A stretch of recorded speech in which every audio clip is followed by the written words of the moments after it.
প্রতিদিন আমি যে শর্টস পোস্ট করি এই গণেশজির পেন্টিংটা সেটারই একটা অংশ। শর্টসে অনেক আগেই পোস্ট করেছি গণেশ চতুর্থীর সময়, তাই ভাবলাম ফুল টিউটোরিয়ালটাও তোমাদের সাথে শেয়ার করি। প্রথমে আমি আউটলাইন ড্র করে নিয়েছিলাম, তারপর একটা পাতলা প্লাস্টিক নিয়ে ওপরে রেখে দিয়েছি। তোমরা সেলোফেন পেপারও ইউজ করতে পারো, আমি তো ঘরেরও জোগাড় করেছি। নতুন ড্রেস প্যাক হয়ে আসে যে প্লাস্টিকে, সেই প্লাস্টিক ইউজ করেছি। তারপর প্লাস্টিকের ওপরে কালার করেছি। এখানে আমি ইউজ করেছি অ্যাক্রিলিক কালার। অ্যাক্রিলিক কালার একটু জল মিশিয়ে নিয়েছি যাতে একটু পাতলা হয়ে যায়, না হলে প্লাস্টিকেই ড্রাই হয়ে যাবে। বিভিন্ন রং মিশিয়ে নেওয়ার পর এটা এবার উল্টানোর পালা। দেখো কালারটা কত সুন্দর ব্লেন্ড হয়ে গেছে। এটা অনেক ইজি টেকনিক। তারপর আর কিছুই না, ব্ল্যাক মার্কার বা জেল পেন বা যে কোনো ব্ল্যাক কালার নিয়ে আউটলাইন গুলো হাইলাইট করে নিতে হবে। আমি এখানে অ্যাক্রিলিক কালারই ইউজ করেছি।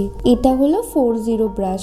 আমার চ্যানেলের শর্টসে আরো একটা গণেশজির ওয়াটার কালার পেন্টিং পোস্ট করা আছে, তোমরা চাইলে দেখে আসতে পারো। ওটা মাই ফ্রেন্ড গণেশা মুভির যে গণেশের ক্যারেক্টারটা আছে সেইটা। তোমাদের কার কার মাই ফ্রেন্ড গণেশা মুভিটা ভালো লাগে কিন্তু জানিও, আমার তো খুবই ভালো লাগে।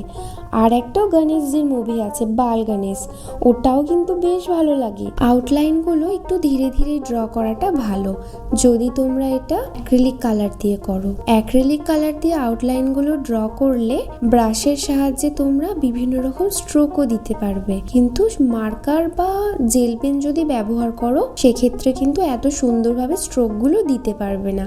অ্যাক্রিলিক কালার বা ওয়াটার কালার ব্রাশের সাহায্যে করার এটাই একটা বেনিফিটস। আর একটাও জিনিস খেয়াল রাখতে হবে যে উল্টানোর পরে যেন পেপারটা পুরো ড্রাই হয়ে যায়, তারপরেই কিন্তু তোমরা আউটলাইন গুলো ড্র করে নেবে। কেননা চারপাশটা ভিজে থাকলে ওই ব্ল্যাক কালারটাই চারিদিকে ছড়িয়ে যাবে, সেটা কিন্তু ভালো করে খেয়াল রাখতে হবে।